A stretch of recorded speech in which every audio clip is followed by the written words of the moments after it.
కోల్కతాలోని ఆర్జీకర్ వైద్య కళాశాలలో జూనియర్ వైద్యురాలిపై అత్యాచార ఘటనకు సంబంధించి స్థానిక పోలీసులు వ్యవహరించిన తీరును సుప్రీంకోర్టు మరోసారి దుయ్యబట్టింది. సహజ మరణం కాదని స్పష్టమవుతున్న తదనంతర చర్యల విషయంలో కేసు నమోదులో పోలీసుల వైఖరి తీవ్ర కలవరానికి గురిచేస్తోందని ప్రధాన న్యాయమూర్తి జస్టిస్ డివై చంద్రచూడ్ నేతృత్వంలోని ధర్మాసనం గురువారం వ్యాఖ్యానించింది. దర్యాప్తులో పోలీసుల వైఫల్యాలను సిబిఐ విచారించగా ధర్మాసనం ఈ విధంగా స్పందించింది. జూనియర్ వైద్యురాలిపై అత్యాచార ఘటనను సమూటగా విచారణ చేపట్టిన ధర్మాసనానికి సిబిఐ స్థాయి నివేదికను సమర్పించింది. ఇందులో కీలక విషయాలను న్యాయస్థానం దృష్టికి తీసుకెళ్లింది.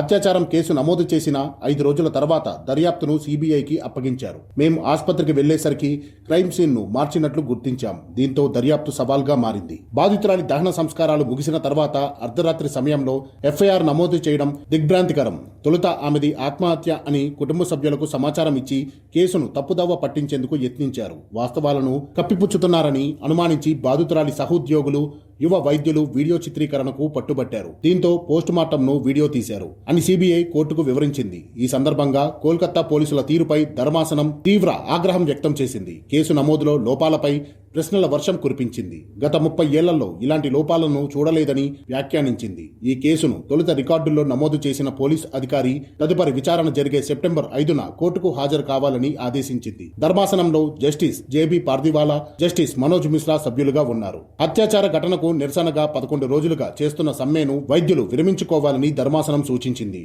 రోగుల ఇబ్బందుల గురించి ఆలోచించాలని, వెంటనే విధుల్లో చేరాలని కోరింది. వారిపై అధికారులు ఎలాంటి చర్యలు తీసుకోకుండా చూస్తామని స్పష్టం చేసింది.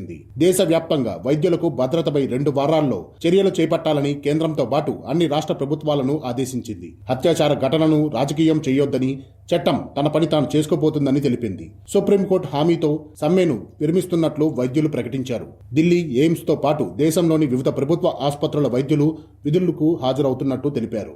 ఆర్జీకర్ వైద్య కళాశాల మాజీ ప్రిన్సిపల్ సందీప్ ఘోష్ హత్యాచార ఘటన సమయంలో విధుల్లో ఉన్న మరో 4 వైద్యులకు పాలిగ్రాఫ్ టెస్టు చేసేందుకు కోల్కతాలోని ప్రత్యేక కోర్టు గురువారం అనుమతిచ్చింది. దర్యాప్తు అధికారులు ప్రశ్నించినప్పుడు సందీప్ ఘోష్ పొంతన లేని సమాధానాలు ఇవ్వడంతో సత్యశోధన పరీక్ష నిర్వహించాలని సిబిఐ నిర్ణయించింది. ఈ మేరకు కోర్టు అనుమతి పొందింది.